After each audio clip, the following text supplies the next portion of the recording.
Chapter 13. Duet of Beasts. Minutes before the arrival of Farah. Well, it's a bit of a story, so grab yourself a damp, mossy seat and I'll give you a little history lesson that no cold Thutan could have ever afforded you.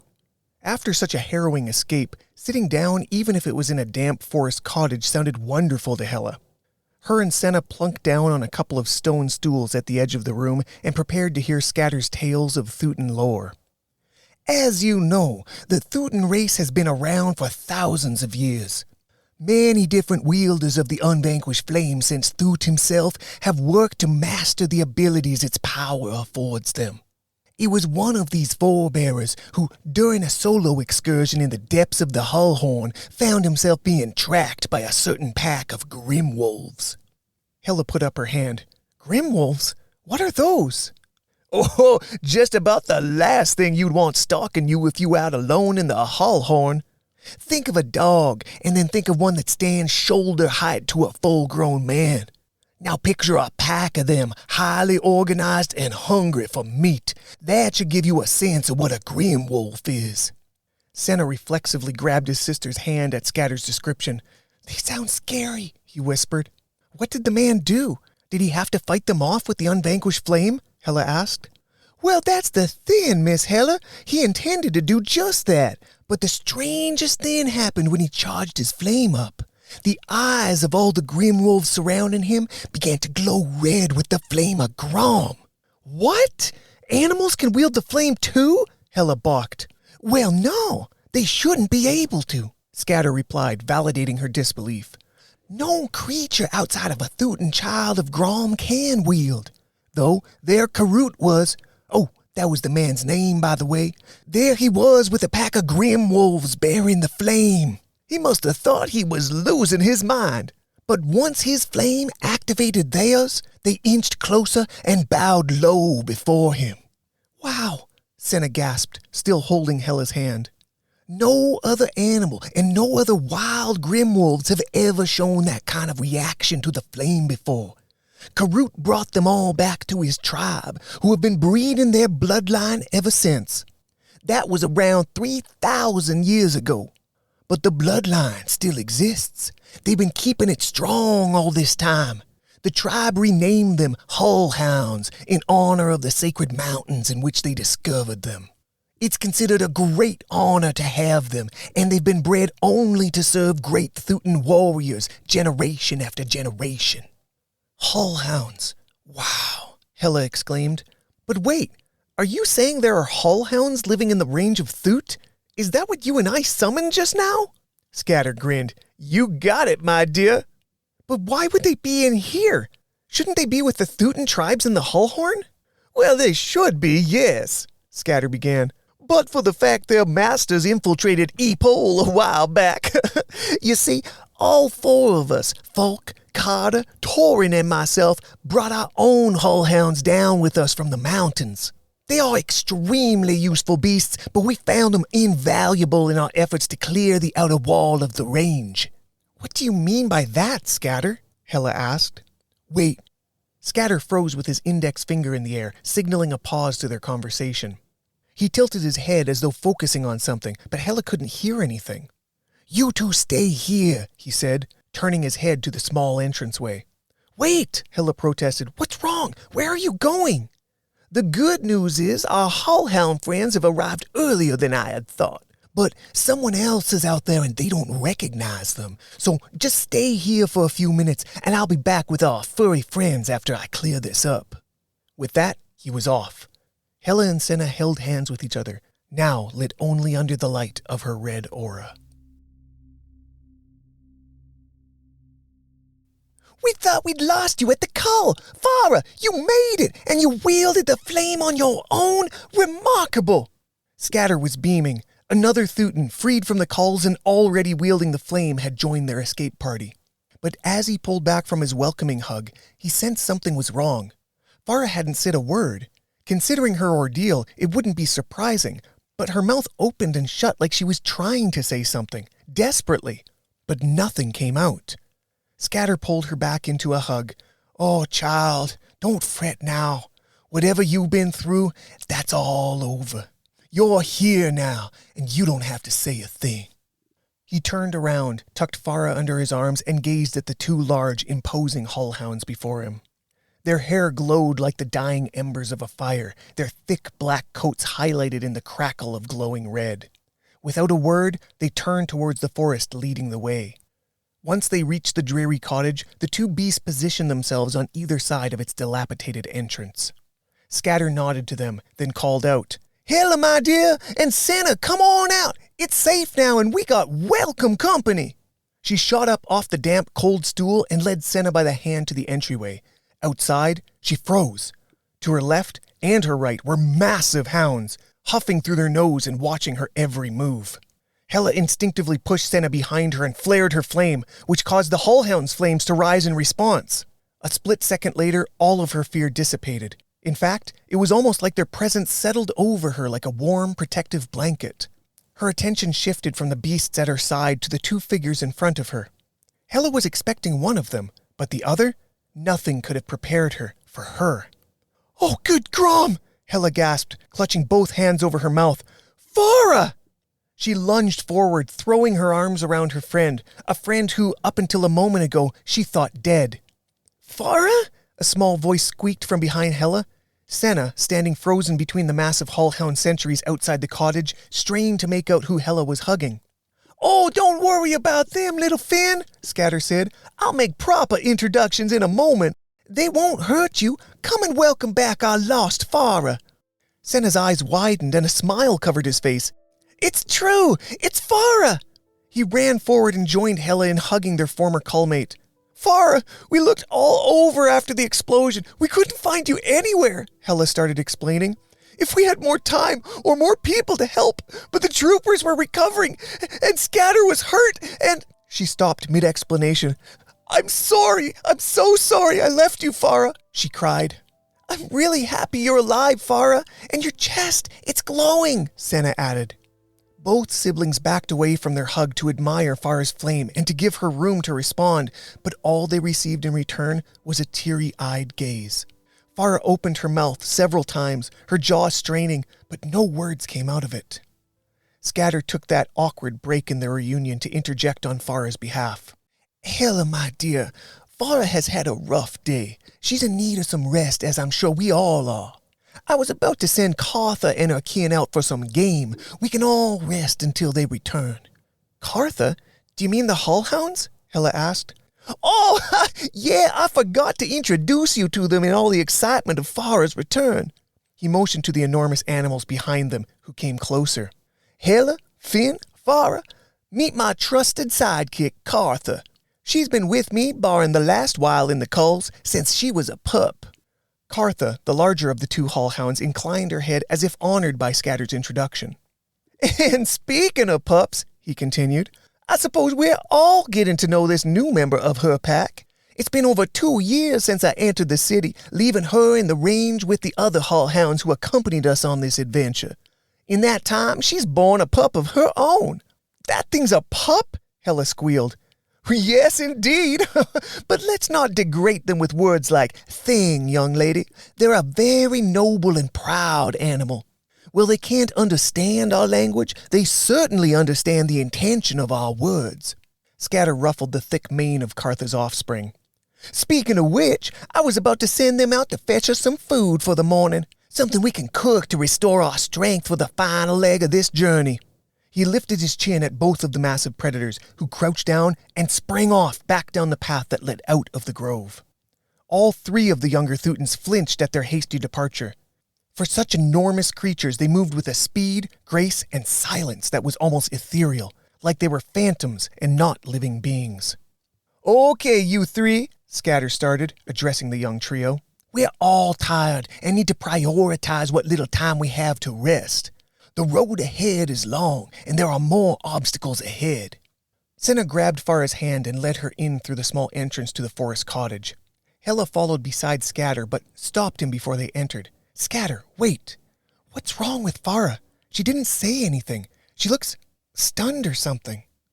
"Farah, well, she may have been through the worst experience out of all of us, and we may never learn about the details," He sighed. I've seen this before.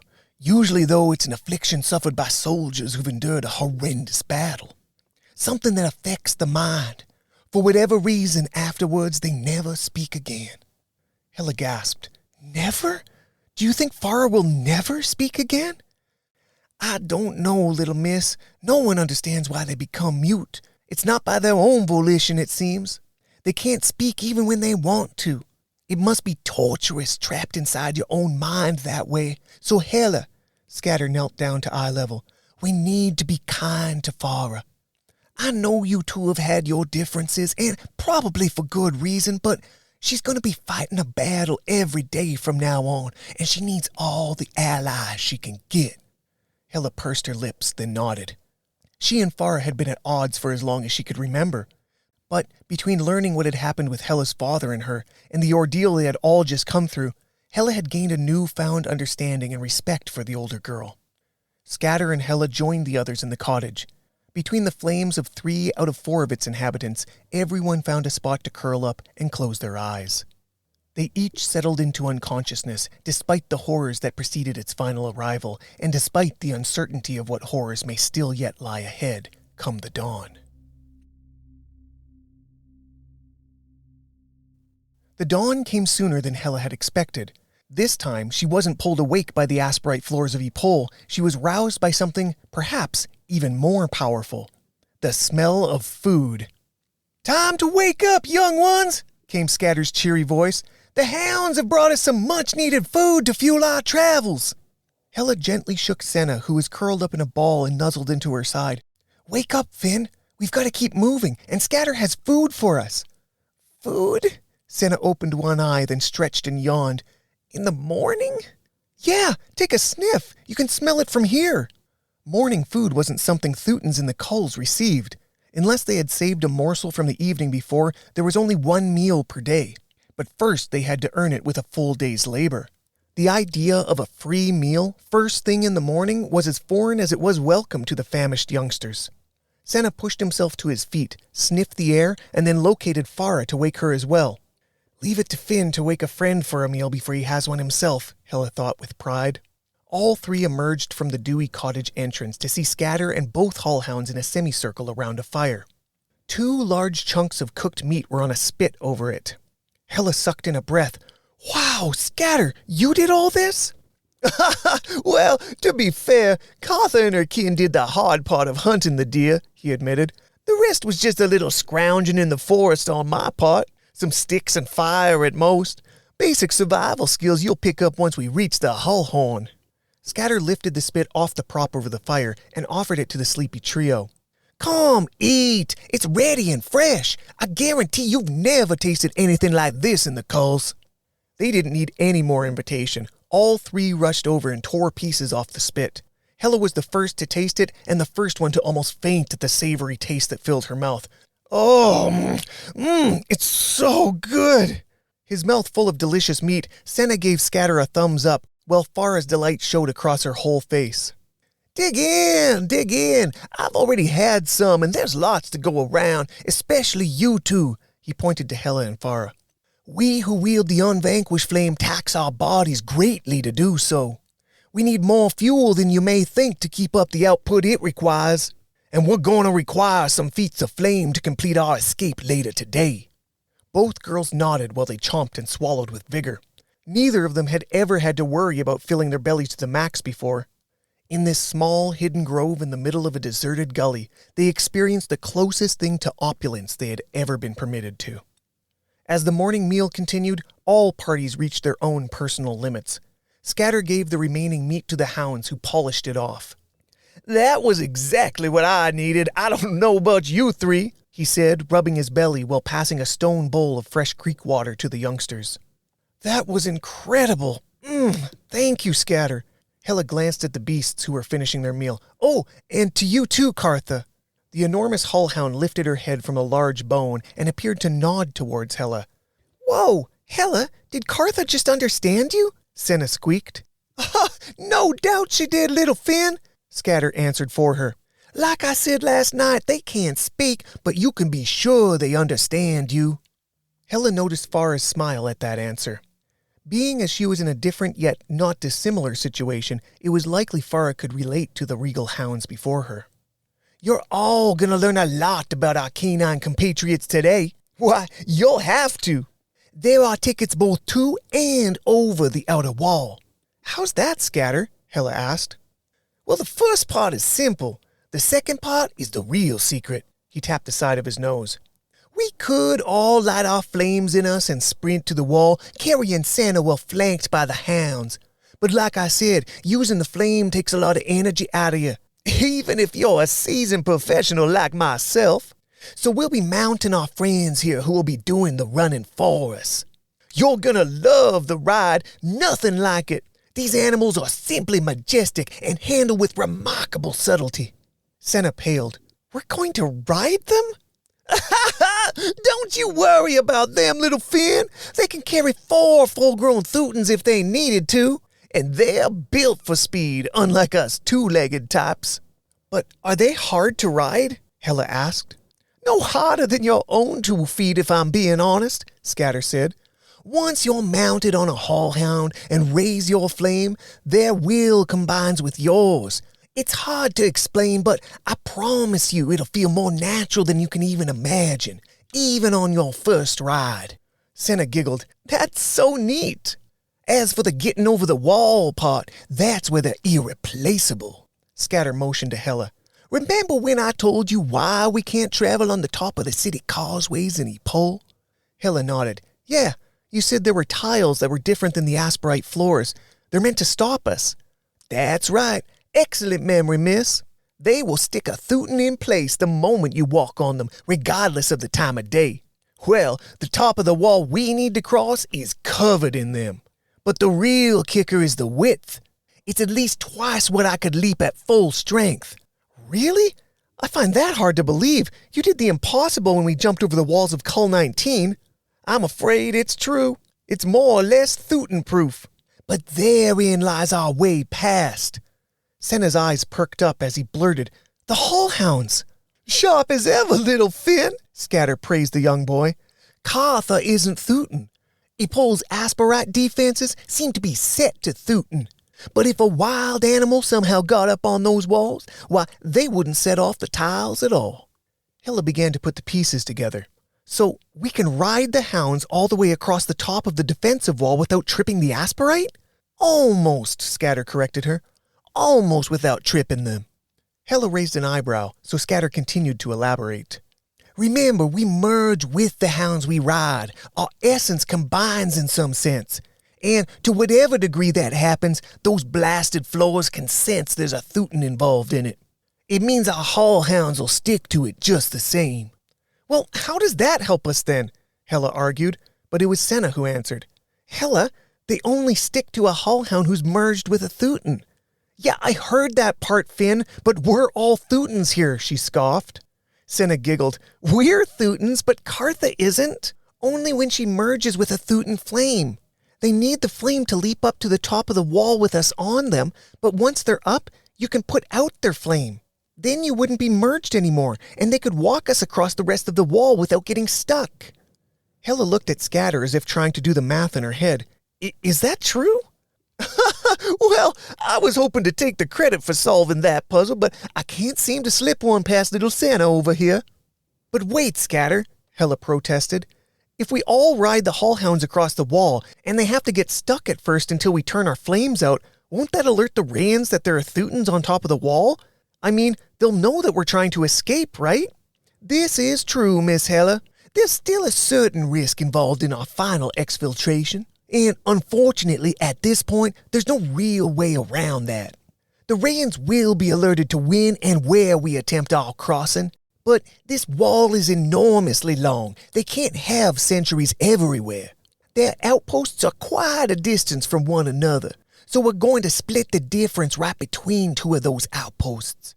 That way they should be as far away from reacting to us as we can hope for. It worked when we came in, so I'm confident it'll be no different for us getting out." Hella noticed Farah had been scratching words with a small rock onto a larger rock.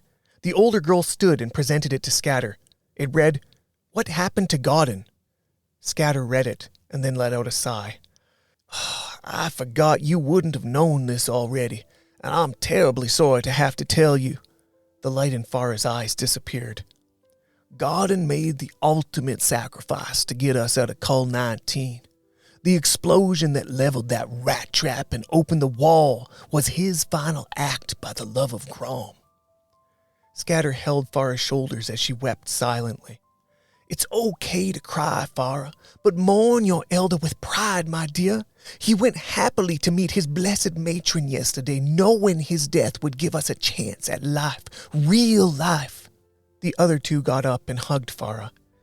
Hela, Skature, and Farah all started to glow with the love of Grom's flame. As they did, both hounds reciprocated their glow and raised their heads, howling. It was the highest honor ever given to a fallen Thootin of the Culls, and a moment that would live in the hearts of those he saved forever. The sun was now breaking over the horizon, piercing the canopy of the grove. Skature broke the silence. My fellow escapees, the day is now upon us. This is it. We will complete our escape from the Rayan capital today. But before we depart, and in memory of Garden, I'd like to recite a Thootin prayer. It's not the one Garden knew, but it's one of my personal favorites. I've prayed it many times before important moments like this one. Would that be all right? All three youngsters nodded, so Skature began. Blessed Mother, Holy Grom, may thy love embodied this day be mine own salvation, the power beyond nature. Bestow upon me thy reticent glory, O Grom, keeper of the unvanquished flame. Hela and Senna both responded as Farah would have if she could. Grom's love. Skature echoed, Grom's love. At that, he stamped out the fire and led the party towards the southern tree line of the grove, exiting into a brilliant sunrise. Musings of the Watchers. The grim wolves of Karut are a curious and unprecedented occurrence. Renamed Hull Hounds, this anomalous breed of wild canine remains the only other living non-Thootin creature that can channel the unvanquished flame of Holy Grom. Moreover, a skilled flame wielder is able to bring them to heel with little effort, as if they yearn for companionship with Grom's children. As such, they have become an invaluable asset to the anointed warriors of Grom, for travel and for battle.